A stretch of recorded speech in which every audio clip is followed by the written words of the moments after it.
kemudian ada Bapak Ibu yang lain ini.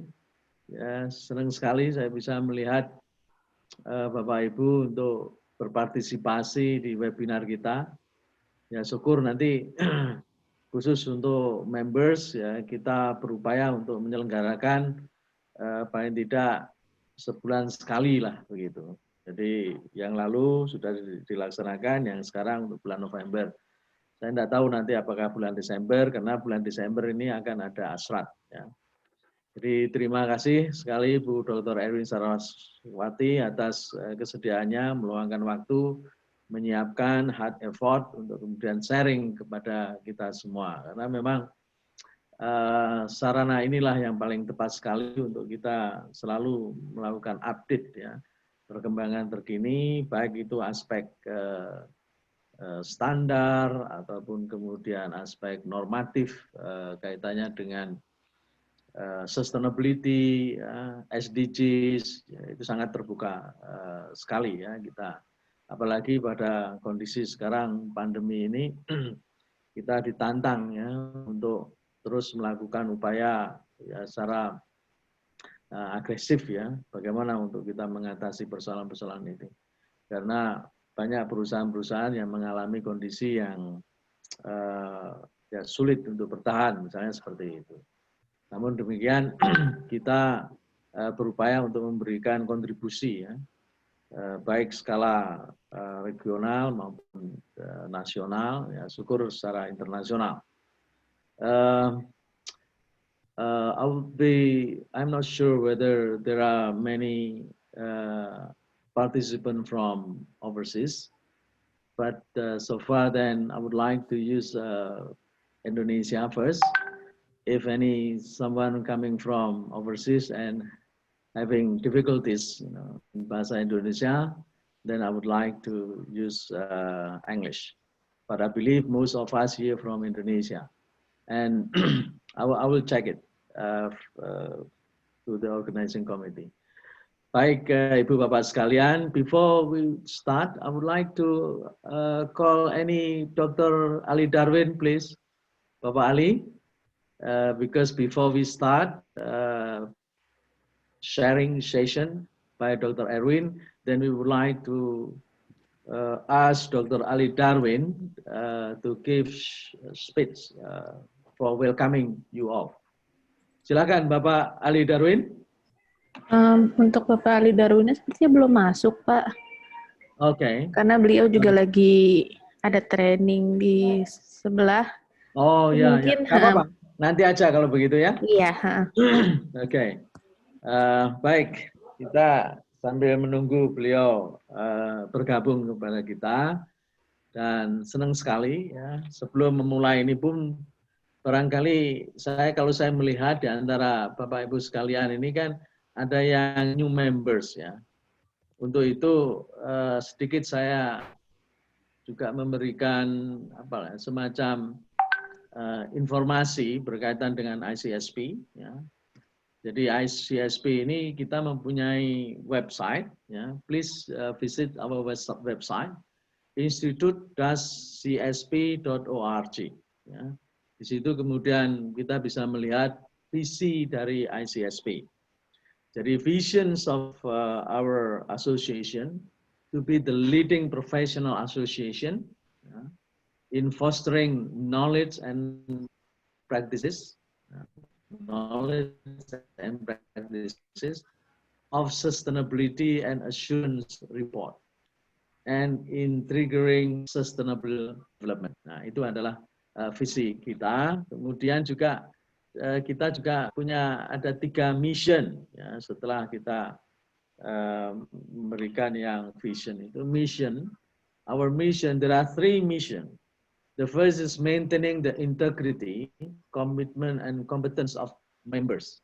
Jadi Bapak Ibu sebagai members, ini upaya untuk kita maintain integritas, komitmen, competence tentang kaitannya dengan sustainability.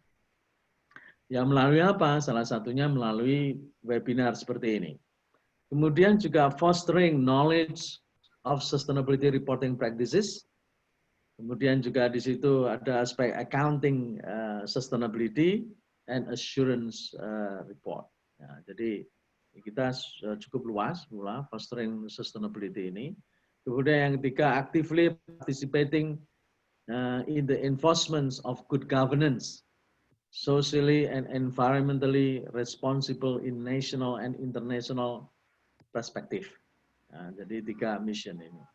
Kemudian Ibu Bapak perlu juga ketahui tentang objective of our institute, yaitu adalah to raise professional potential, ya, karena kita mempunyai potensi profesional of Indonesian and even our member of Asian countries, ya, nationalities, certified sustainability practitioners to drive national and regional development.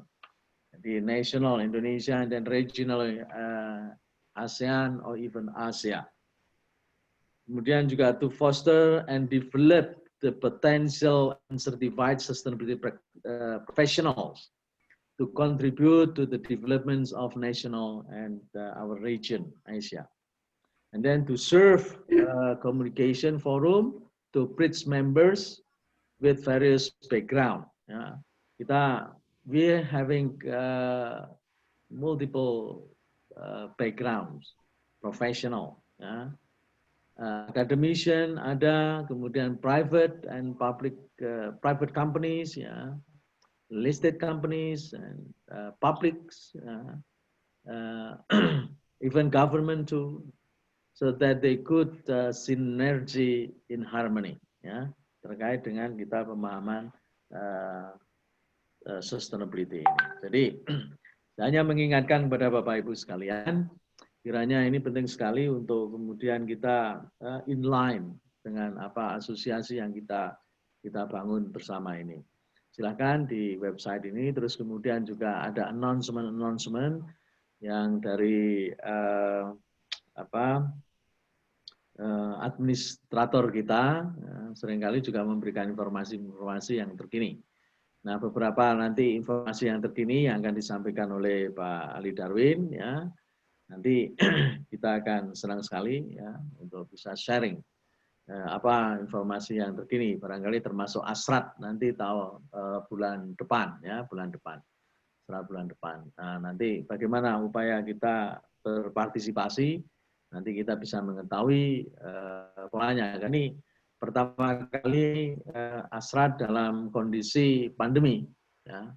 Waktu yang lalu juga dimungkinkan untuk kemudian kita menggunakan luring, tetapi sepertinya kita ada kesulitan untuk itu. Dan yang terakhir, ini saya juga ingin berterima kasih sekali kepada Universitas Indonesia yang awal bulan ini, ya, tanggal 4 November, ya, sukses sekali, ya, penyelenggaraan SPC, ya, Sustainable Practitioners Conference yang kelima. Ini adalah yang kelima. Yang pertama itu waktu di Universitas Brawijaya, kemudian yang kedua di UP juga, ingat saya. Terus kemudian yang ketiga di mana? Solo, ya. Kemudian yang kedua yang Solo, kemudian yang ketiga di Lampung, keempat ada di Udayana Bali, yang kelima Universitas Indonesia yang baru kemarin selesai. Saya yakin Bapak Ibu banyak di antara kita yang hadir hari ini juga berpartisipasi, ya, partisipasi di International Conference. Ya lumayan cukup sukses, dengan yang register itu hampir sekitar 1.000. Ya, 1.000, terus kemudian bersyukur sekali pula Bapak Menteri Ristek and Bapak Menteri Riset and Teknologi hadir, Profesor Bambang Brojonegoro memberikan keynote, ya, keynote pada menjelang akhir acara, dan bersyukur sekali juga prominent speakers from different nationalities, ya, join di acara kita internasional itu.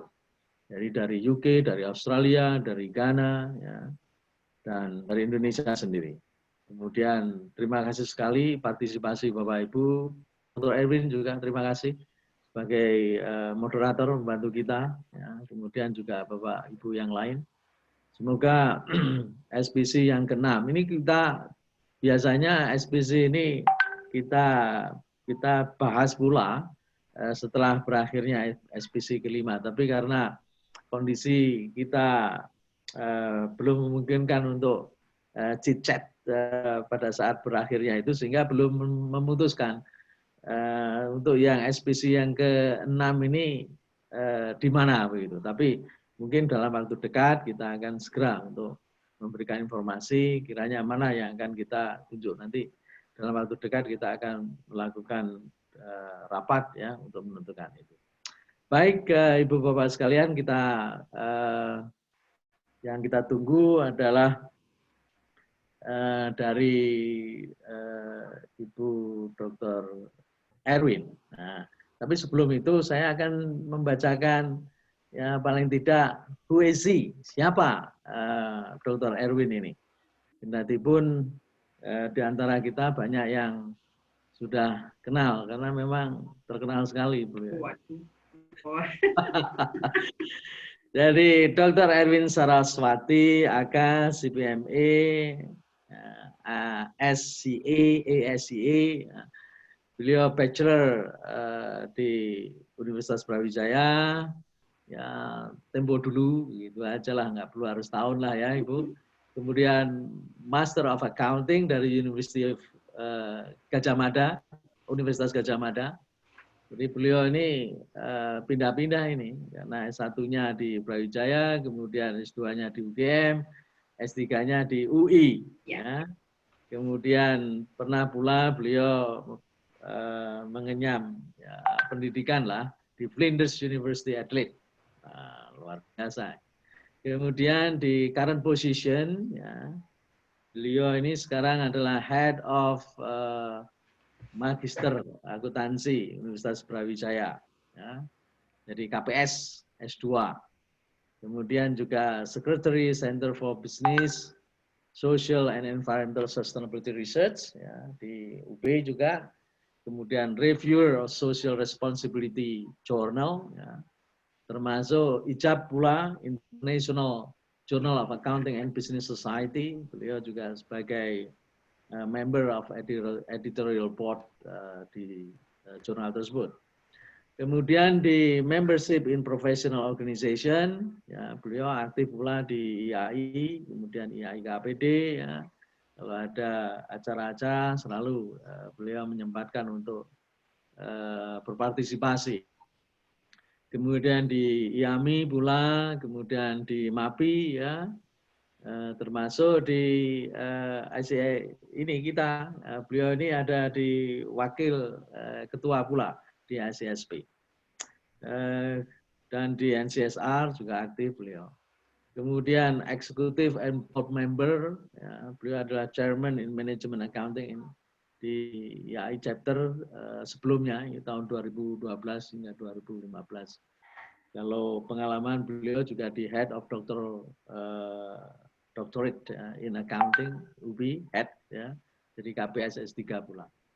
Jadi ya pengalamannya cukup banyak. Barangkali ini nanti kita bisa share berkaitan dengan hal-hal yang sebelumnya pernah Ibu Dr. Erwin peroleh.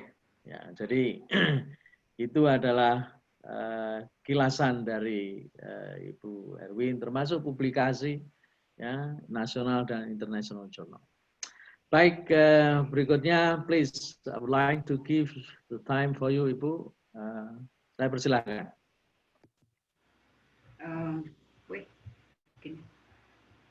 Thank you, Prof. Eko. Assalamualaikum warahmatullahi wabarakatuh. Selamat pagi para Bapak Ibu sekalian yang saya hormati. Mungkin saya speech in Indonesia ya, Prof. Eko, tapi PowerPoint saya in English. Alright. Yeah. Okay. Yeah, I will share screen.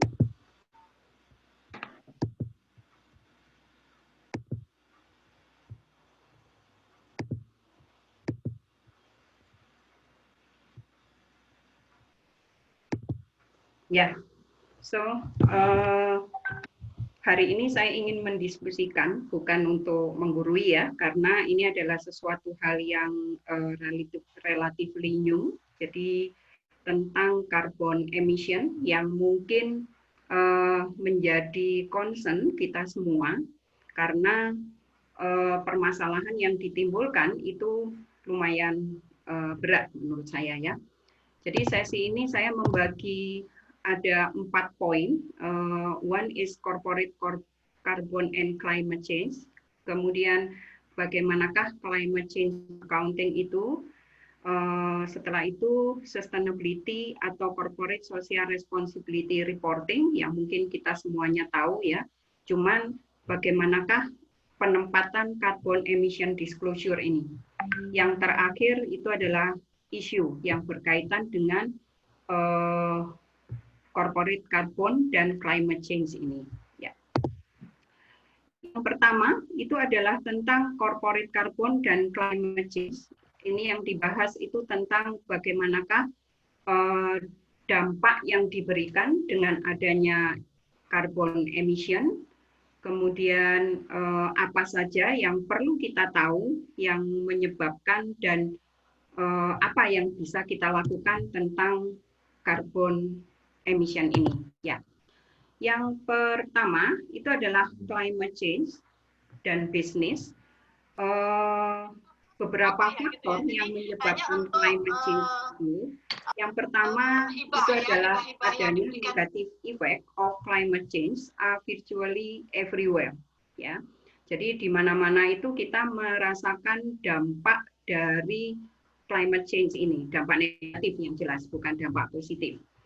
Setelah itu, when ocean and world industry are confronted with phenomenon of unsustainability, jadi tidak heran yang menyebabkan industri, market, and companies affected by climate change dengan problem yang akan ditimbulkan adanya climate change ini, itu adalah water scarcity, kemudian soil erosion, large fire, and reduced fish population, flood, etc. Jadi beberapa hal-hal yang berat itu akan terjadi, terutama tentang kerusakan alam. Ya. Sedangkan para pembuat kebijakan have been unable to develop and adopt effective measure to counteract climate change.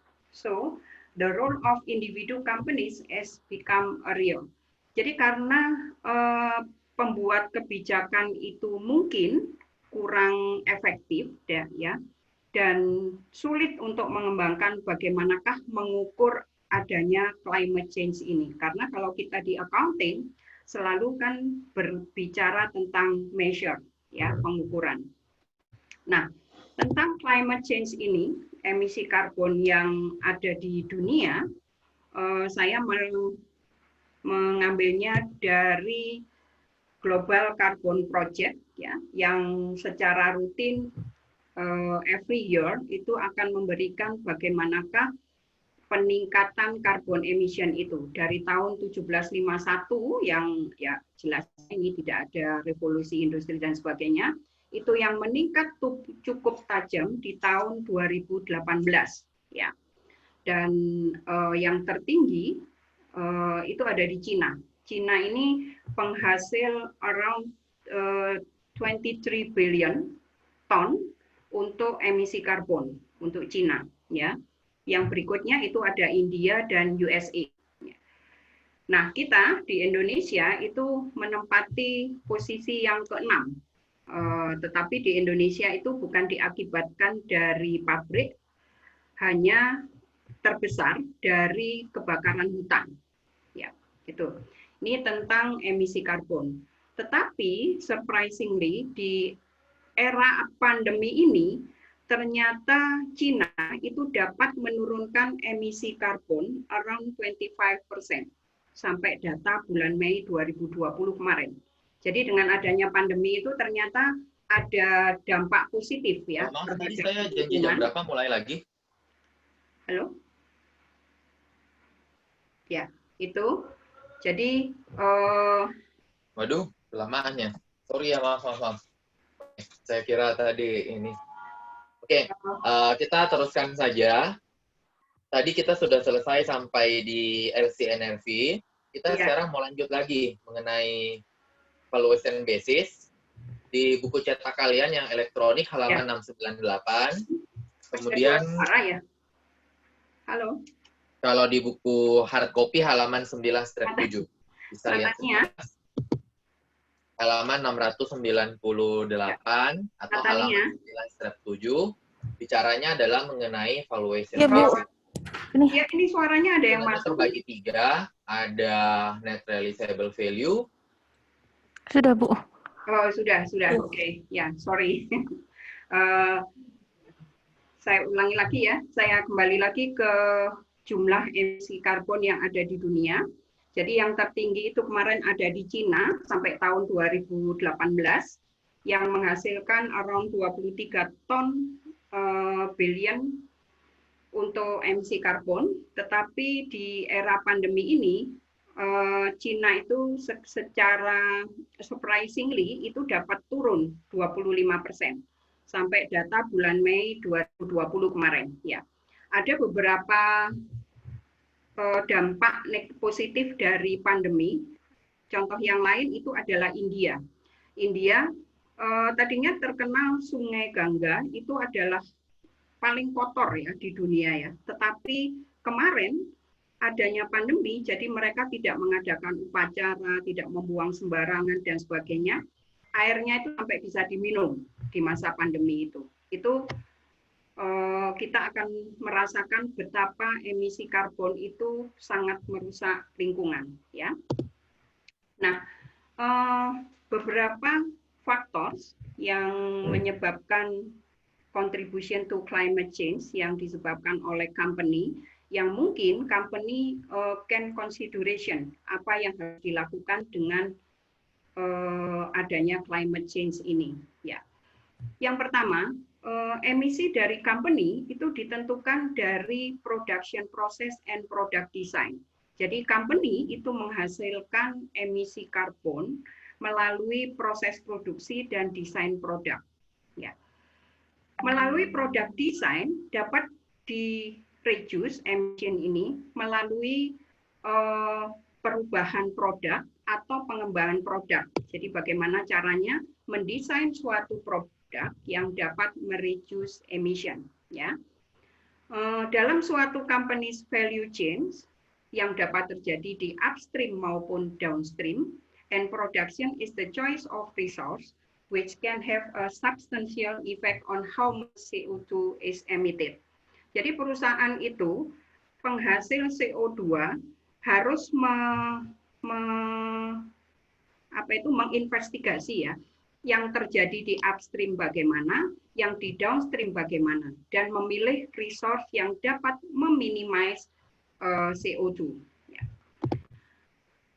Berikutnya, lokasi dari suatu perusahaan itu juga salah satu penyebab carbon emission. Ya, contohnya misalnya activity dari suatu company, adanya employee, kemudian supplier, jarak dari pengiriman barang dari supplier jauh tidaknya. Nah, itu adalah influence of company location. Ya. Berikutnya, distribution channel juga berperan penting dalam climate effect distribution, logistik, and customer.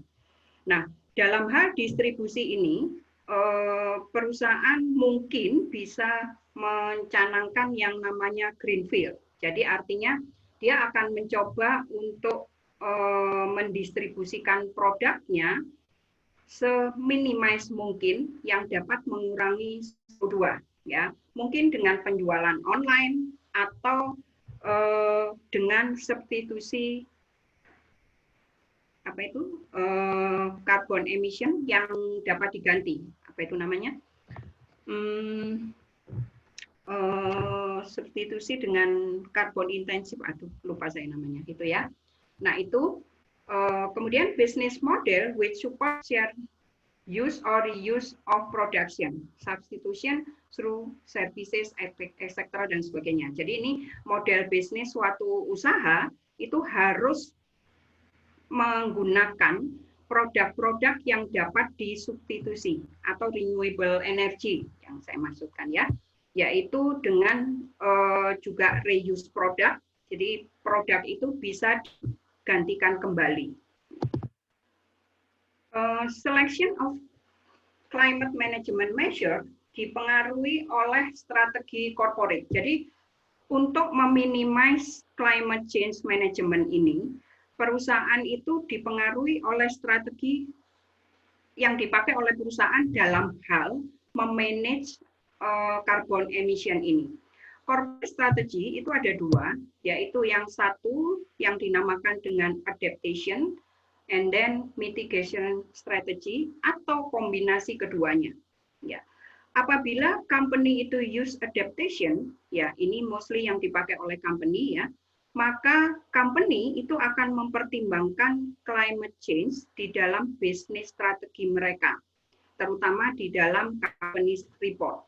Ya. Adaptation strategy mempunyai 3 dimensi, yaitu climate knowledge absorption, climate-related operational flexibility, and strategy climate integration. Nah, strategi 3 dimensi ini bisa disesuaikan dengan masing-masing perusahaan ya. Kalau services mungkin berbeda dengan company yang memproduksi suatu produk. Ya. Itu strategi climate change yang pertama, adaptation. Kemudian kalau strategi yang kedua yaitu climate change mitigation. Nah, di dalam climate change mitigation ini relatively lebih sulit dibandingkan adaptation. Karena kalau mitigation, the core of mitigation itu adalah bagaimana cara mengukur atau mengusahakan menghindari greenhouse gas emission. Jadi ini betul-betul mitigation ya, menghindari greenhouse gas emission. Kemudian kalau di dalam mitigation itu juga, corporate climate change mitigation itu maybe akan berbeda di dalam siklus manajemen. Ya.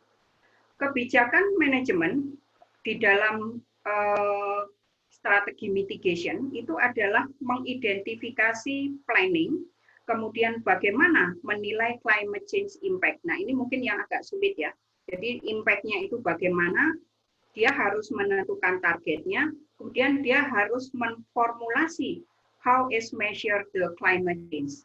Ya, itu yang kalau ada di mitigation. Memang mitigation ini secara itu lengkap ya, karena ada target, kemudian ada assessment, kemudian ada pengukuran, ada performance measurement about carbon emission. Ya. Finally, manajemen akan melakukan review support to management to evaluation mitigation effort. Nah, itulah kalau mitigation. Jadi kalau adaptation itu berusaha untuk menerapkan bagaimana memanage climate change emission ini. Tetapi kalau di dalam mitigation itu betul-betul dia akan setiap aktivitinya akan berusaha menghindari greenhouse gas emission. Itu kalau mitigation. Kemudian corporate climate change measure di dalam pengukurannya itu ada 5 categories of climate impact mitigation measure. Ya. Yang pertama itu adalah technical measure. Tetapi kalau di dalam technical measure ini lebih cenderung teknis ya. Bagaimana dapat mengurangi emisi karbon. Ya. Kalau di dalam financial measure, all measures that improve the carbon of company by engagement in form of financial transaction. Jadi kalau di dalam ukuran keuangan, maka semua akan diuangkan. Mungkin kalau di kita sebagai accountant, itu adalah bagian dari financial measure ini. Berikutnya ada market related carbon management measure yang membandingkan antara potensial radical innovation karakter. Ya, jadi di dalam sini itu karbon itu akan oleh manajemen akan di manage sedemikian rupa ya di market related carbon management. Kemudian yang berikutnya itu adalah switching. Switching ini from carbon intensive to less carbon intensive, ya, carbon netral or even carbon positive energy source. Ya. Jadi kalau switching itu berusaha untuk merubah dari tadinya itu adalah intensifnya karbonnya itu sangat tinggi, dia akan mengurangi less carbon intensive. Ya. Yang terakhir itu adalah emission trading. Emission trading ini specifically targetnya itu adalah karbon dioksida, ya, dalam ton, kemudian akan diekivalenkan dengan karbon dioksida CO2. Nah, beberapa negara itu menerapkan emission trading ini.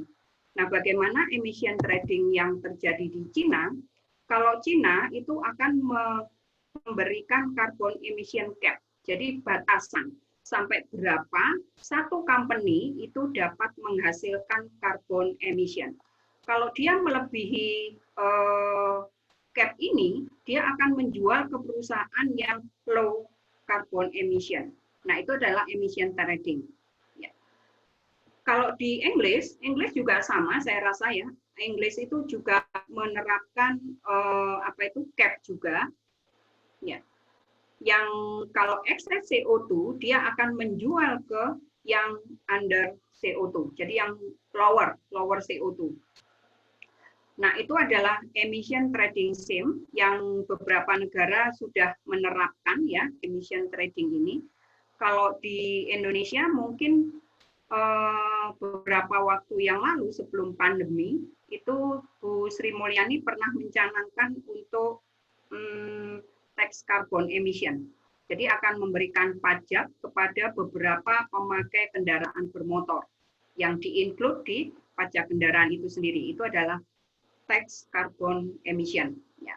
Kalau trading itu seperti ini dan beberapa negara sudah mulai menerapkan ya untuk emission trading scheme ini.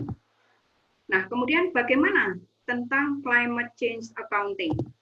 Kalau di accounting, fungsi dari carbon accounting, karena saya rasa hampir semua partisipan hari ini kan accountant ya, itu adalah to increase transparency in the external stakeholders. Jadi fungsi carbon accounting itu akan meningkatkan transparansi kepada para external stakeholders. Kemudian akan mengidentify reduction potensial, jadi secara potensial akan mengidentifikasi apa saja yang bisa menurunkan carbon emission. Ya. Carbon accounting analysis, the impact of climate change and adaptation measure that can influence cost and revenue. Ya, di different level. Itu adalah di carbon accounting yang menganalisis, yang tujuannya analisis. Nah, di dalam scope carbon accounting, itu ada boundary. Boundary ini mungkin yang kita pelajari di waktu pelatihan CSRS ya, kan ada materiality and boundary. Nah, carbon accounting itu ada boundary-nya yang meliputi 3 scope, yaitu scope 1, scope 2, scope 3. Scope 1 reflect the production and locational view as a deal emission directly by the company. Jadi kalau di scope 1, ini carbon emission dihasilkan oleh perusahaan itu sendiri, ya, baik melalui production, proses production maupun product design, ya, like logistik, services proses, kemudian pokoknya kalau scope 1 ini itu relatif dapat dikendalikan oleh the company, ya. Kemudian scope 2 include the indirectly caused emission for the generating purchase electricity. Jadi kalau di scope 2 ini umumnya berkaitan dengan pemakaian listrik yang secara tidak langsung itu adalah menghasilkan CO2. Jadi kalau scope 2 itu adalah indirectly. Ya. Kemudian yang scope 3 ini extend the accounting scope upstream to emission indirectly caused through supply chains. Ya. Nah, kalau di dalam scope 3 lebih disebabkan oleh upstream dan downstream. Itu yang scope yang bisa kita pelajari kalau berkaitan dengan carbon accounting, karena ini berkaitan dengan boundary-nya. Kita harus mengakui di scope yang mana. Ya. Nah, ini gambaran kalau ini berdasarkan GHG protokol ya, saya ambil dari sana. Itu di level organization, kemudian yang disebabkan dari produk. Jadi produk dari material acquisition and pre-processing itu adalah sudah menghasilkan gas emission. Pada saat diproduksi apalagi. Pada saat diproduksi bagi organization itu adalah scope 1 and 2 emission. Jadi di sini proses produksi ini bisa masuk di scope 1 dan scope 2. Setelah itu distribution and storage sampai end user itu downstream scope. Nah, ini masuk di scope 3. Nah, bagi produk ini berkaitan dengan organisasi. Jadi organisasi itu akan boundary-nya itu adalah yang berkaitan dengan produk ini. Ya, jadi perusahaan, satu organisasi, satu company itu bisa saja scope 1, scope 2, dan scope 3. Ya, itu kalau berdasarkan GHG protokol. Saya juga mengutip dari artikel ya yang kelihatannya lebih lengkap karena di sini supplier itu that is not only one tier but maybe more ya. Jadi ada tier 3, ada tier 2, kemudian ada tier 1. Jadi supplier di sini sebetulnya itu dari proses tier 3 dan tier 2. Ya. Bagi company, supplier ini itu adalah scope 2, indirect emission, impact of purchase energy. Karena company itu membeli material from supplier, maka bagi company untuk mengirimkan, untuk mengambil barang dan sebagainya, itu masuk di scope 2. Pada saat proses produksi di sini, itu scope 1, yaitu direct emission. And then di downstream ada distribution and end user. Nah, ada di sini itu adalah di scope 3. Sehingga company itu akan mengakui scope 2 karena ada kaitannya dengan supplier. Kemudian scope 1 yang ada di perusahaan itu sendiri, ya, proses produksi dan produk desain. And then pada saat perusahaan itu harus mendistribusikan barangnya ke end user atau melalui distributor, nah ini masuk di scope 3. Jadi ini semuanya itu harus diakui oleh climate change management accounting. Nah ini sebetulnya supply chain dan part of management accounting. Ya, itu tentang carbon emission yang harus bagaimana mengukur scope 1, scope 2, dan scope 3. Mungkin yang paling sulit untuk diukur itu adalah scope 2, karena indirect ya. Meskipun scope 3 ini sulit juga, tetapi scope 3 itu adalah direct untuk beberapa company. Ya. Nah, gambarannya seperti ini. Ini contohnya accounting for truck emission depending. Jadi saya memberikan contoh satu kasus yang perusahaan pengangkutan ya. Kalau misalnya armada ini dimiliki oleh the company itu sendiri, maka emissionnya itu masuk di scope 1. Ya. But apabila fleet ini tidak di-own by company, misalnya lease, dia menyewa, maka emissionnya itu masuk di scope 3. Ya, tetapi bagi company lease itu masuk scope 1. Nah, itulah perbedaan antara scope 1, 2, dan 3. Maybe in one company, scope 1, another company, scope 3, yang ada relationship-nya ya. Tetapi, scope 3 bisa menjadi scope 1 bagi company ini, bagi lease company. Ya. Ini karena melihatnya kita dari satu company yang menyewa truk ini, atau dia punya truk sendiri, ya. Kemudian operational control approach, bagaimanakah mengendalikan operasionalnya, itu bagi company itu adalah scope 1. Tetapi kalau dia menyewa, di-manage oleh subkontrak tadi, yaitu scope 3.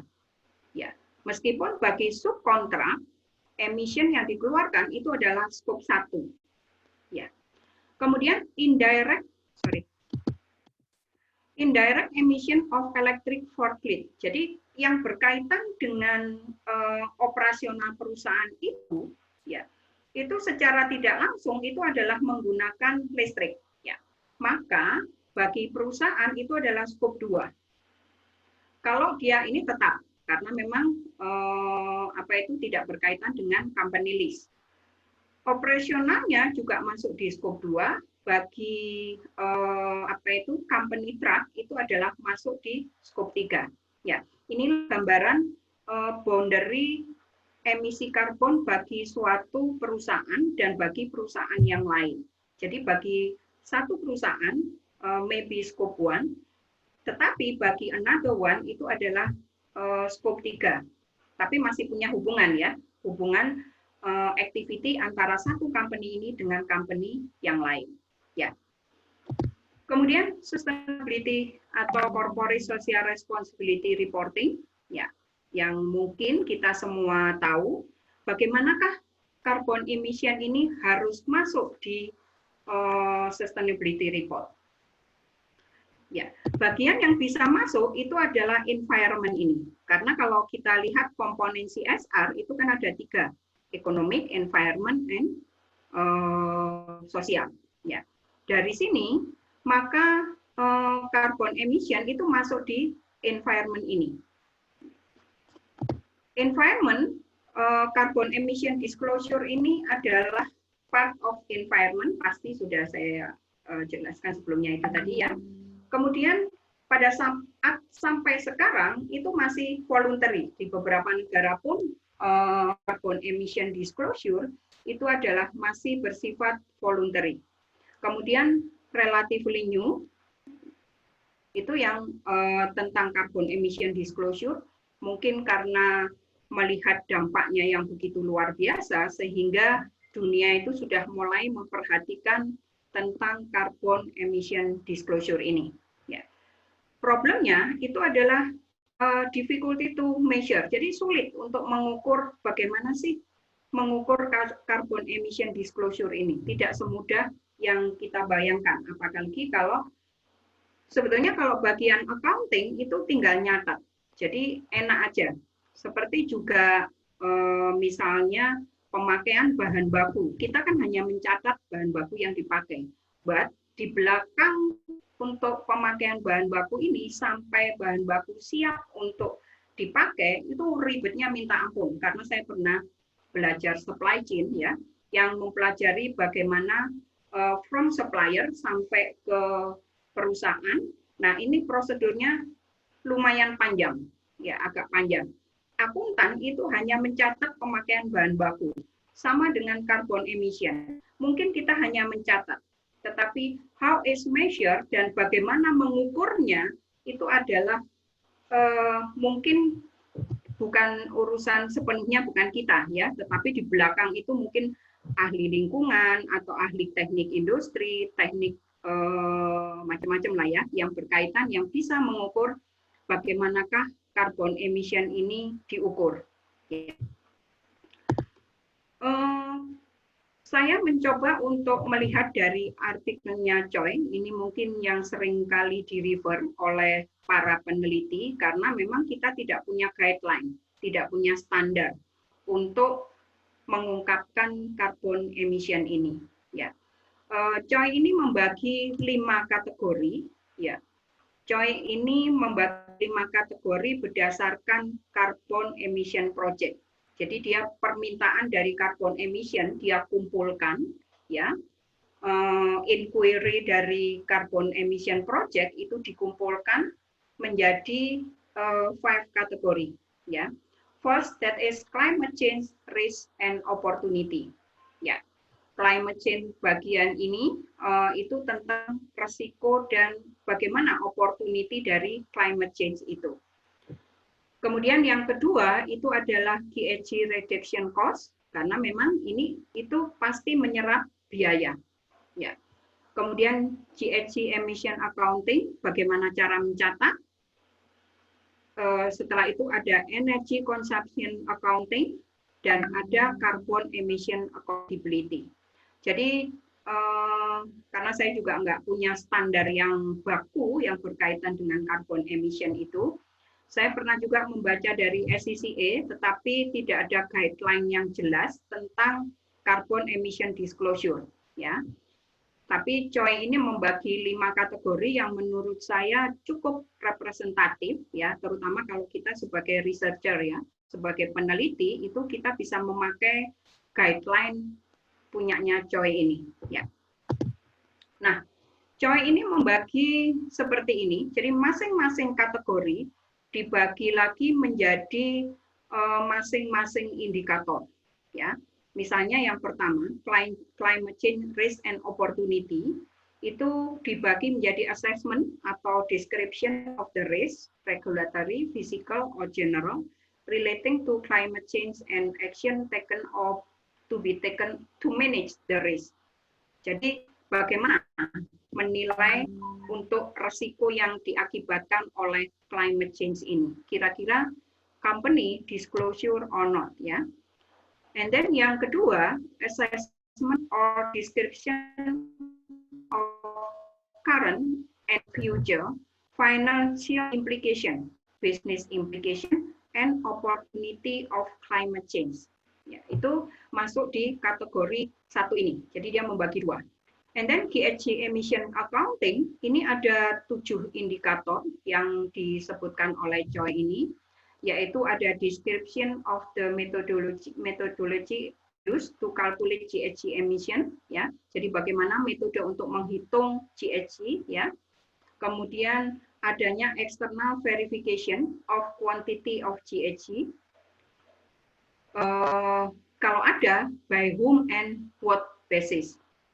And then total GHG emission metric ton CO2 emitted. Jadi biasanya diukur oleh dalam jumlah ton, ya. Kemudian yang berikutnya disclosure of scope 1, 2, or scope 3, direct GHG emission. Jadi untuk mengungkapkan apakah kita ada di scope 1, 2, or scope 3 itu it's very important, ya, karena ini masuk di boundary dari GHG emission accounting.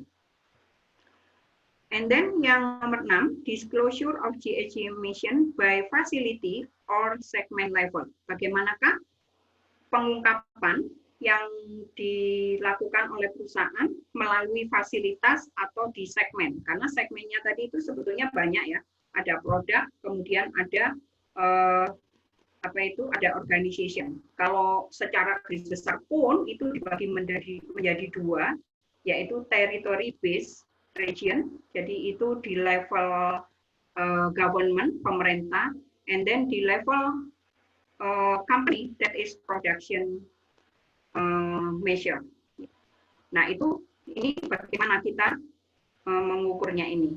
Kemudian comparison of GHG emission with previous year. Jadi ini untuk melihat penurunan dari emisi suatu perusahaan, apakah semakin meningkat atau semakin turun konsumsi dari GHG emission ini. Kemudian energy consumption accounting itu ada 3. Yang pertama total energy consumed, jadi berapa yang dikonsumsi, quantification of energy use from renewable sources. Jadi ini yang masuk di mitigation tadi, ya. Kemudian disclosure by type, facility or segment. Nah ini penting ini. Nah itu kalau energy consumption accounting. And then GHG reduction and cost. Ya, sorry. Kalau di dalam ini ada beberapa indikator, ya, yaitu detail of plan and strategy to reduce GHG emission. Jadi strategi company untuk reduce emission itu tadi apa? Apakah dia pakai mitigation or adaptation? Karena strategi itu penting untuk menentukan bagaimana accountability-nya. Ya.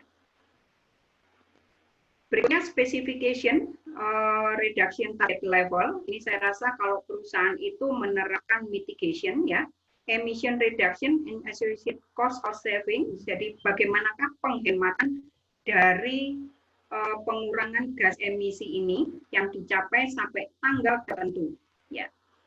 Cost of future emission. Nah, itu into capital expenditure planning, karena memang saya rasa untuk menurunkan GSI itu tidak sedikit modalnya, makanya biasanya dimasukkan ke capital expenditure planning, ya. Yang terakhir tentang carbon emission accountability.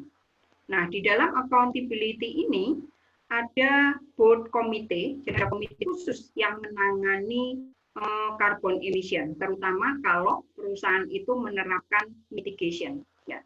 So, in the mitigation corporate strategy, it's very complicated, ya, dibanding kalau adaptation.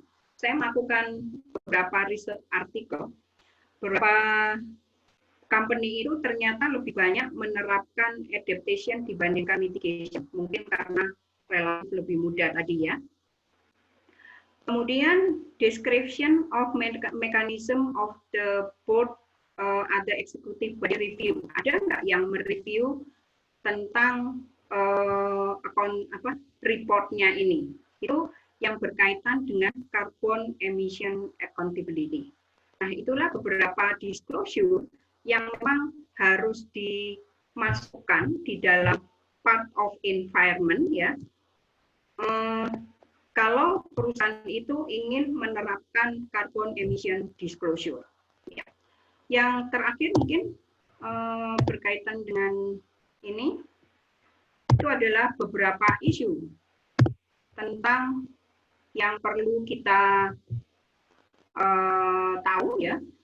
Yaitu meskipun high relevant of climate change of company, jadi company itu tahu bahwa terjadi bagaimanakah dampak climate change itu. Tetapi corporate practice to counteract and adapt the climate change have so far been documented as scarce. Jadi dokumentasinya itu sangat jarang, ataupun didokumentasi mungkin just documented, ya.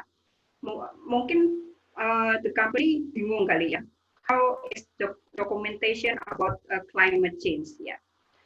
And then the second issue, gaining a better understand about the climate performance. Nah, ini kalau perusahaan itu menerapkan mitigation, pasti dia harus mengukur how is climate performance, ya. There may be discrepancy between what is perceived to be corporate climate performance by researcher and company try to achieve. Jadi mungkin berbeda climate performance bagi corporate dan researchers. Ya, apa yang ingin dicapai oleh perusahaan itu. Nah, kemudian bagi badan kebijakan, standar yang berkaitan dengan carbon emission ini sama accountability-nya, assurance itu sekarang itu mungkin hanya masih dalam tahap pengkajian, ya, and then improvement. Tetapi sampai guideline dan standarnya itu sampai saat ini belum mapan, I think, ya. Ya, itulah yang sekilas tentang carbon emission. Saya memasukkan reference, tapi referensinya ketinggalan. Ya. Ada beberapa referensi yang saya pakai, nanti saya susulkan. Ya, I think that's enough, Prof. Eko, about carbon emission disclosure.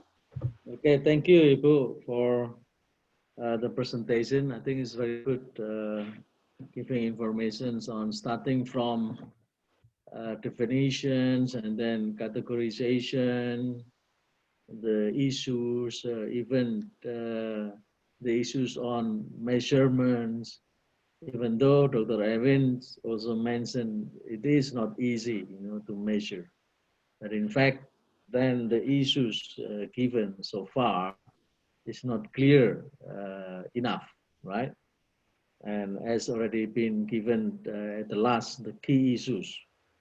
either the rare of documentations given by the companies, and also so far the performance on how the carbon emissions practices, and even the last is about the standard given. Right, I think I would like to invite any comments or questions concerning the theme, disclosure of carbon emission in sustainability report. Okay. Sudah ada beberapa pertanyaan Pak di chat. Oh iya ya, ini. Oke, ya, thank you. Iya Ibu, ini saya tadi memang menulis ya, the previously ya. I ask if someone any question, then please you type it in the chat. Nah ini ada Ibu. Jadi coba saya bacakan yang pertama ya. COVID-19 jika tidak, ini dari Ibu Yulita Setiawanta. Jika tidak salah membaca menyebabkan udara di bumi makin bersih, ya, COVID-19 ini. Ya. Jadi Ibu ini merasakan kondisi ini menjadi bumi ini makin bersih, apalagi mungkin di Jakarta kalau Ibu ini dari Jakarta. Kemudian emisi gas rumah kaca turun. Namun ketika virus COVID-19 dinyatakan sebagai virus airborne, ya, airborne, jadi di udara begitu, maka bisa jadi virus itu terbang bersama-sama gas CO2 itu dan lainnya yang berfungsi merusak triple P, ya 3P itu. Kemudian sebagaimana emisi gas rumah kaca itu sendiri, pertanyaan saya, apakah dari GRI, ini GRI standard mungkin ya, tidak ada perubahan klausul dalam ini GRI 305 terkait keberadaan virus COVID-19 yang airborne dan mungkin dapat disetarakan kemampuan merusaknya dengan emisi gas rumah kaca. Nah itu yang satu. Terus yang di dua ini kebetulan ada dua ini, atau yang satu aja, silakan Ibu, barangkali respon. Saya tidak tahu persis ya, apakah virus COVID-19 ini menyebabkan kerusakan lingkungan. Mungkin kalau secara tidak langsung, iya. Misalkan dari penggunaan air bersih yang berlebihan. Kalau sekarang kan harus nyuci air bersih, air mengalir. Padahal kan air bersih kita yang ada di tanah itu only 3%, hanya ada 3%. Yang lain itu adalah air laut, air sungai, dan air macam-macam. Tapi for the clean water yang dari tanah itu only 3%. Nah sekarang kalau kita mencucinya berlebihan seperti sekarang ini, saya nggak tahu seperti apa. Ya, itu one.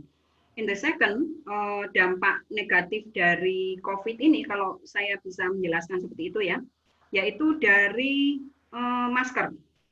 Masker itu ada yang plastik, ada yang sekali pakai, ya, sekali pakai. Nah itu bagaimana? Belum lagi dari APD yang dipakai oleh para petugas kesehatan. Itu only once, jadi hanya dipakai sekali, terus dibuang. Nah itu limbahnya kan juga menyebabkan virus juga sih. Terus yang tadi dampak positif itu karena I think that is temporary ya, bersifat sementara. Nanti kalau sudah aktif lagi ya kembali lagi, ya kembali lagi. Nah sehingga mungkin GRI tidak akan mensetarakan itu ya, karena ini sifatnya kan temporary menurut saya. Itu Bu Yuli ya. Oke, ya baik Ibu. I also would like to announce here from the participant from Singapore, Malaysia is already registered here. Please then, there will be appreciate if you have any comments, even though Dr. Erwin presented in Bahasa Indonesia. I believe her Bahasa Indonesia is very simple and easy to be understood so far, even though not in English. So we apologize if someone here from overseas is asking in English. And Dr. Erwin is also mentioning the slides, yeah, already been typed and made it in English. And I hope there will be no problem at all using Bahasa Indonesia given Dr. Erwin. And so simple and easy to be understood. Okay, and please then I would like be really appreciated if you asking here or giving a comment. Okay, Ibu, I would like to continue. The second one is where is it given? Bayu, dari Bayu. Bayu, right? Yeah, Bayu. Ya, Ibu, silakan Ibu. Bayu is asking for carbon trading, right? Yeah, okay. Yeah. Carbon trading is, I think that is very complicated, yeah, because I don't know. Jadi mencatatnya gimana saya nggak tahu karena ada cap yang sudah ditentukan one country that is in the level of government. Jadi government ini harus menentukan cap yang harus dikeluarkan oleh one company. How much ton ya yang harus dikeluarkan. Nah, I don't know ya mekanisme, and then one company if excess of carbon emission must transfer to another company that under or have lower carbon emission. But I don't know the mechanism. That is only I read about mechanism carbon trading and disclose. I don't know what in disclose sampai saat ini saya nggak tahu persis how is disclosed in sustainability report. But I know mechanism of carbon trading that I explained before. Gitu Bayu ya. Jadi I don't know. Terus terang saya tidak yakin how it's disclosed in sustainability report. Maybe in rupiah or moneter, I don't know how much. Ini prosedurnya yang saya sama sekali tidak tahu, harus mendisclose di sustainability report-nya. Ya, itu mungkin Bayu yang bisa saya katakan. Jadi mungkin mekanismenya aja yang dijelaskan di disclosure, and then how much-nya and ton-nya mungkin disebutkan. Ya, mungkin ya di dalam sustainability report. I think that is Luckily, this year, our governments gain or receive money from Norway. Yeah, it is like that the successful of the government proposing for the carbon trading. And so far, I think this year, from the period of, itu adalah diterima periodnya mulai dari 2015 sampai 2018 sepertinya. 2015, 2018, then our government received transfer. So far the value in monetary rupiah sampai dengan 600 miliar ya Bu ya. Suaranya putus-putus. Prof Eko suaranya putus-putus. Ya, mungkin karena ini ya internet connection-nya. Yeah. Jadi our government itu receive hingga sampai berapa? 600 miliar ya. Dan 600 miliar itu waktu yang kemarin itu addressing dikelola oleh yang namanya direktoratnya itu adalah PII. Ya. Aduh lupa, perubahan iklim dan inovasi atau apa itu ya. Untuk periode yang ini. Barangkali itu juga. Nah, persoalannya yang tadi ditanyakan bagaimana ukurnya, perlu juga kita perlu confirm ke KLHK itu, sehingga bagaimana kok menerima senilai itu, bagaimana ukur dan seterusnya. I think that is very challenging untuk itu. Terima kasih. Untuk berikutnya ada lagi nih Bu ya. We are going to finish is about 11:30. We still have somewhere around 25 minutes ya. Barangkali ada Dr. Pak Ali Darwin. Ya, ini dari Silakan. Bu Bunga ini Profesor. Oke. Dari Bu Bunga ini, ya Bu Bunga, apa saya yang salah ya? Kalau nggak salah 2013 atau 2015 ya? Jadi I will check ya. Bu Bunga, mungkin saya yang salah 2013 atau 15 ya? Analisis 2013 Bu, kalau nggak salah jurnalnya Pacific Accounting Review nggih. 13 ya? 13 seperti kalau sama-sama 18 sana saya juga mengira apa ada memang update Bu. Kalau memang ada update kan saya bisa mengikuti yang terbaru yang Bu Erwin. Tapi kalau saya lihat jumlah itemnya sepertinya sama seperti itu Bu. Oke. Oh, baik. ya, oke. Maybe I'm not sure Bu Bunga. I will check. Ya, yeah. Thank you. Thank you Bu Bunga. Sama-sama Ibu. Ya, yang lain? Ini dari Ibu ya, Musfianti Mula Warman, Universitas Mula Warman. Apakah riset akuntansi karbon bisa dilakukan pada perilaku manajemen? Bagaimana menurut Ibu? Nah, ini terkait dengan untuk akuntansi karbon itu. Ya, oke. Standar GRI. Tidak semua perusahaan mendisklose sesuai dengan standar GRI yang ada ya. Kalau GRI memang secara spesifik juga tidak menjelaskan adanya carbon emission disclosure. Tetapi di GRI itu menjelaskan tentang materiality dan boundary, berarti di situ ada scope 1, scope 2, scope 3. Ya, kalau GRI. And then, apalagi pertanyaannya ini? Bentar. Pihak manajemen dengan kos yang apakah riset akuntansi karbon bisa dilakukan pada perilaku? Kalau riset karbon berkaitan dengan perilaku manajemen bisa aja Bu dilakukan. Mungkin kalau perilaku manajemen itu lebih tepat pakai primary data ya. Kalau pakai primary data berarti harus pakai kuesioner. Kalau secondary data mungkin kalau dari Miselon itu bisa dilihat tentang Miselon 2000 berapa ya? Saya takut salah lagi 2015 ya. Itu tentang quality of sustainability reporting. Nah, di situ Miselon ini meneliti tentang perilaku manajemen.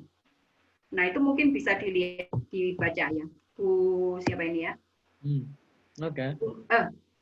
Ya. Terima kasih, Bu. Baik, Ibu Musfianti. Thank you. Musfianti, ya. Oke. Baik, itu terus kemudian ada lagi kah? Silakan, saya beri kesempatan. Please, anyone would like to ask or discuss, or you may have additional opinion or argumentation, we would be happy, to invite you. Please. Ini ada Dr. Sultan Shah. Please, if you have ada pertanyaan, Mas. Dr. Sultan. Ya, ini dari Mas Putu nih. Oh ya, Putu Sukma. Mencoba melakukan riset tentang peluang sebuah organisasi sektor publik, pengungkapan informasi karbon. Mohon informasinya. Penelitian kalau di sektor publik itu yang banyak dilakukan itu di universitas. Tapi kalau Pemda itu di luar negeri ada beberapa penelitian yang berkaitan dengan sustainability reporting sih, tetapi bukan specifically informasi tentang karbon. Tetapi how is sustainability report in public sector? Itu ada penelitiannya siapa saya lupa. Itu pernah dilakukan di Australia.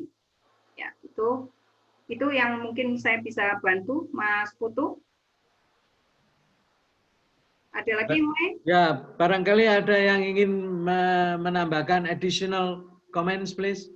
Ya. Barangkali ada yang punya data, terus formula how measuring carbon emission, please then there will be much helpful to discuss here. Silakan. Ya. Ini ada dari Pak Sudarsono nih, Pak Sudarsono. Sudarsono. Oke Pak, perhitungan carbon emission yang ada di pemerintah Indonesia itu ada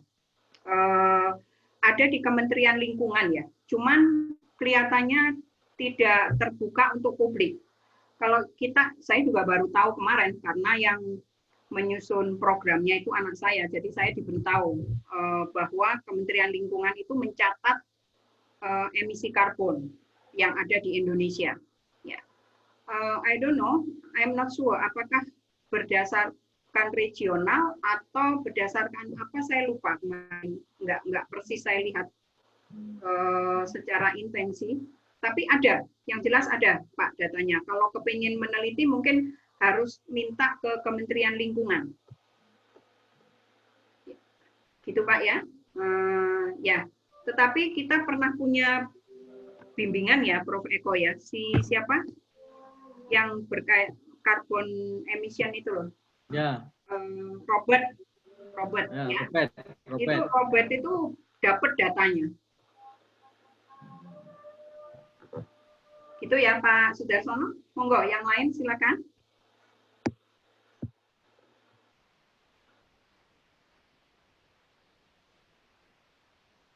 Oke, saya persilakan yang lain. Ini kebetulan suara ada azan, saya cuman menutup karena biasanya masuk di suara itu keras sekali. Iya.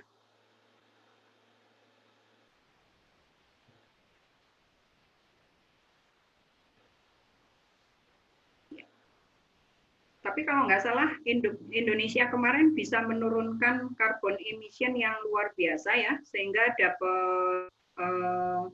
dapat apa itu grant dari pemerintah Norwegia apa ya. Pokoknya kalau yang bisa menurunkan emisi karbon maka akan dapat reward berupa uang kalau nggak salah loh. Itu tahun 2019 mungkin. Kalau sekarang di masa pandemi ini, hampir semua negara karbon emisinya turun.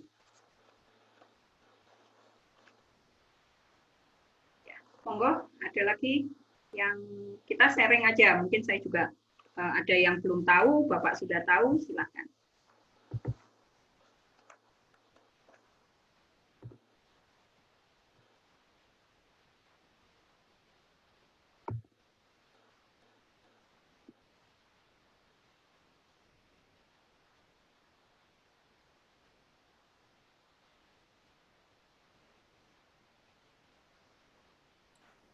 Ada pertanyaan lagi, Bu Erwin dari Bapak Abdurrahman Taufik.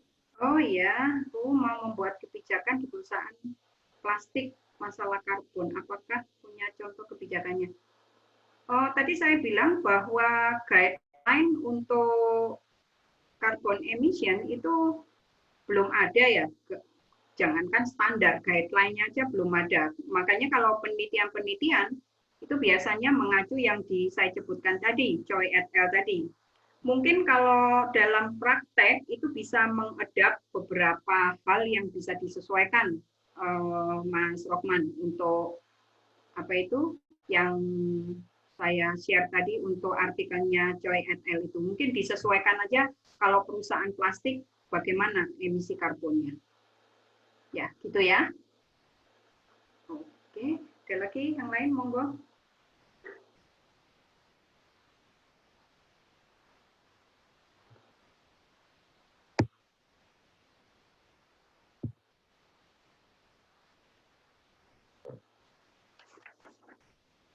Oke, memang apa ini? Sebentar, saya harus menampakkan wajah saya ini. Oke, apa? Saya tadi lupa mau menyampaikan sesuatu. Silakan. Mungkin ada yang lagi interest tentang carbon emission ini ya. Oh ya, begini, sebenarnya beberapa perusahaan yang baik itu tambang, terus kemudian ya utamanya itu ya, yang mereka mentaati aturan di pemerintah, dan itu perlu kita harus merujuk di KLHK. Ya. Begitu mereka melakukan eksplorasi, misalnya minyak itu, eksplorasi. Jadi sekian persennya itu mereka harus menanam pohon, kan begitu. Sampai dengan 15 tahun. Mengapa ini saya sampaikan? Ini kebetulan Universitas Brawijaya yang punya UB Forest itu saat yang lalu pernah didatangin gitu ya, oleh pihak Pertamina. Tapi Pertamina bukan yang ini holding Pertamina. Tapi kan ada banyak ya yang juga menggunakan nama depannya itu ada Pertaminanya. Nah, mereka sedang mencari lahan itu sekian hektar begitu. Terus kemudian mereka akan memberikan grant untuk menanam. Nah, menanam jenis pohon tertentu begitu, tapi harus dijaga sampai dengan 15 tahun. Nah, sepertinya mereka kena ada regulasi itu. Ya, pada saatnya mereka misalnya sudah menemukan deposit sekian, ya, itu mereka harus melakukan penanaman sekian ribu pohon dengan luasan sekian luasan hektar. Saya meminta sampai dengan 15 atau 20 hektar. Gitu. Tetapi kita tidak boleh ngapa-ngapain. Pohon itu ya, ditanam hingga sampai dengan 15 tahun baru. Nah, ini. Jadi itu ada regulasi. Barangkali Ibu Erwin nanti bisa telusur pula itu. Ini menarik sekali karena memang banyak sekarang perusahaan-perusahaan itu sedang mencari lahan-lahan itu dia melakukan kompensasi, ya, kompensasi terhadap eksplorasi. Nah, hanya hitungannya ini yang perlu kita cari. Ya. Ya. Seperti itu. Mungkin ada yang lain, please. Ini kita masih ada 5 menitan ya sebelum kita selesai. Ya, 11.30. Itu ada Profesor Erlina, Profesor Nera, ya. Selamat Ibu. Nah, kemudian ada teman-teman yang lain. Ya. Saya persilakan.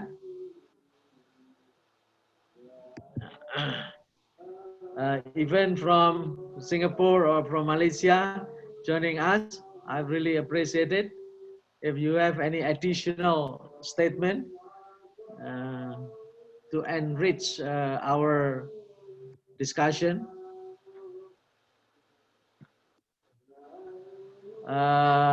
Dr. Carmel, please. Carmel Maiden. No response. Okay. Right. If there is no any additional questions or comment or even some argumentation, enriching to our discussion today, then I would like to again, I'm not going to summarize what has been given by Dr. Irwin, but I believe everyone already understood what Ibu Erwin presentation and the contents, right? And in fact, starting from the definitions and categorization, identification, all already been given by Ibu Dr. Erwin. And again, thank you very much for your participation, and please keep in touch with us, and we would like to serve you. Satu nih, Prof. Maaf, Prof. Ada satu yang belum ini. Ada lagi? Ya. Silakan. Oke. Ya, short. Mengapa pengungkapan pengurangan hampir tidak pernah diungkap? Maybe I think that is carbon emission still voluntary. Jadi perusahaan itu karena nggak mau ribet, mungkin nggak diungkapkan. Ya, secara tidak diungkapkan secara spesifik, tapi sebetulnya ada beberapa hal yang mereka ungkapkan berkaitan dengan emisi karbon ini. Ya, pasti ada, cuman tidak selengkap yang saya berikan tadi, karena memang sampai saat ini carbon emission itu masih voluntary, belum ada negara yang mandatory, gitu ya, Bu Yulita. Oke, materi sudah saya share di situ. Oke. Ibu Erwin, maaf Ibu Erwin, saya silakan, ada Bu Nera. pertanyaan belum dijawab. Oh ya, Mohon maaf. Bu Nera, silakan, Prof Nera, ya. Apa Oh Ibu? ini, manakah yang lebih Pertanyaan saya baik? udah saya chat. Ya. Oh ya. Di atas, silakan. Bentar. Susah. Mana yang lebih baik menggunakan data primer untuk pengungkapan karbon, sedangkan kalau data question management selalu tidak menjawab. Ya. Ya. Ya, kalau saya dulu punya dosen almarhum Pak Wahyudi ya. Waktu saya nyusun disertasi, beliau itu betul-betul berpesan jangan pakai primary data. Kamu nggak lulus sampai tuwek, katanya gitu. Jadi akhirnya saya menghindari pesan beliau untuk menggunakan primary data, karena kalau terutama yang berkaitan dengan manajer ya Bu ya, sebaiknya kalau memang ingin meneliti di carbon emission disclosure itu secondary data. Yang tadi saya ungkapkan yang pakai Miselon itu ada Bu, tentang bagaimanakah pandangan manajemen terhadap sustainability report tadi. Tapi kita bisa I think that is disesuaikan dengan konteks yang kita ambil untuk carbon emission disclosure. Bisa gitu. Kalau Ibu mau nanti japri saya kasih artikelnya. Kalau sekarang kok saya harus nyari dulu ya. Gitu ya Bu Nera ya. Ya, Jadi, Bu Erwin. Nanti saya minta Bu. Ya, makasih. Nanti di japri ya Bu saya. Iya Bu. Ya Bu Erwin. Baik, Ibu Bapak sekalian. Exactly now we are reaching 11:30. Oh, sorry. Yulita ini ternyata Bapak. Mohon maaf ya Pak ya. Oh Saya ya. panggilnya Ibu. Pak, mohon maaf Pak. Oke. Bapak Yulita. Ya, baik. Mohon maaf Pak.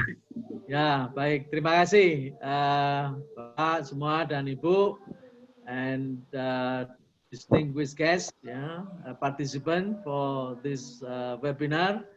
And again, I would like to say thank you, for joining the webinar. And I do hope this topic and this presentation will benefit not only for research but also for practical development, for the companies that who concerns on the disclosure of carbon emission.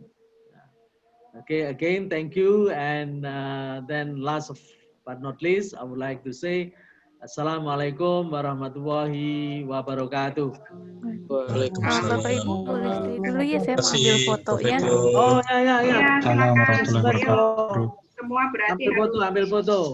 Please you open the camera, please. So I can Ya, take a banyak yang hiding itu. Thank you. Bapak Ibu, materi sudah saya share ya. Ya. Terima kasih Bu Erwin. Ya, sama-sama. Bayu, apa kabar? Alhamdulillah di sini Bu, baik di Jember. Weh, di Jember ya. Iya Pak. Boleh dibuka semuanya fotonya, videonya.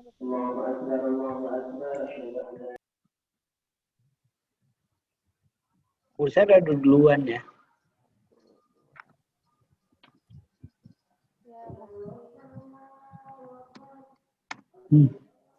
Oke. Udah diambil fotonya, terima kasih semua Bapak Ibu yang udah hadir. Ya. Sertifikat nanti akan saya kirimkan menyusul setelah webinar.